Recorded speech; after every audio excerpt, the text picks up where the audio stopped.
Yeah, a very disappointing goal from our point of view when it comes so late and you can't do anything about it. But yeah, I think when something like that happens, it's obviously a very disappointing day for us all. Yeah.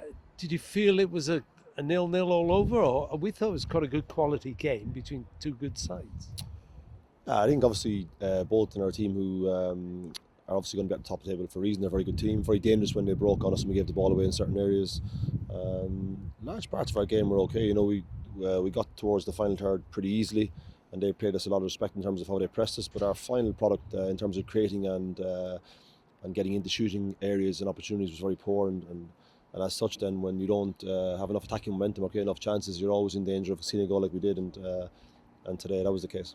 Yeah. I suppose David Turnbull will look back on the header, 8 yards out. Really should have buried that, shouldn't he? Yeah, but I think in general our play for as much possession as we had, we didn't create enough chances in the close to their goal, and enough shooting opportunities. You know, to have so such little impact on the keeper is disappointing from our point of view, and it's something that we're very conscious of. You know, in the first half you saw how comfortable we were in possession, but if you don't convert that possession into clear chances, then it's worthless really, and I think that's the most disappointing from our point of view today. You rang the changes. Was that tactical as much as anything?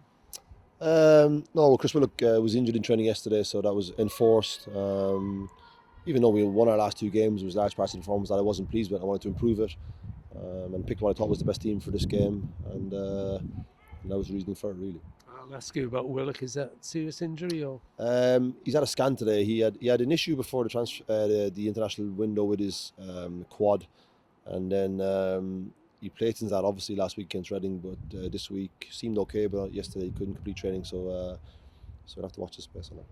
Unlikely to be there at Wrexham on Tuesday. I would say no, no, no.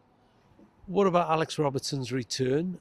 You talked about him on Thursday in your pre-match press conference. How did he do for 70 minutes? Yeah, really good to have him back involved. I think he had a really positive impact on our performance. Obviously, high skill level and can control the game.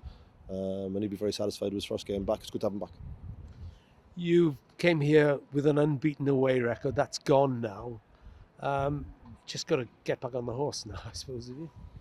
Absolutely. When you can see the goal in the circumstances you did, it can feel very sickening, and it does.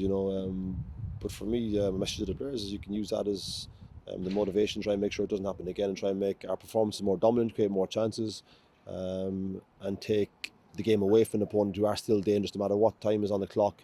If you give the ball away in certain areas against a team like this, they break very quickly, as you saw with Coach Dubry, and they've done that previously. So we were aware of that strength, and we wanted to dominate the game with possession, but create much more sustained periods in the final third and create more chances, which we didn't. So there will be no blame culture in that dressing room. We take responsibility for what happened to us, and make it better in training and in future games.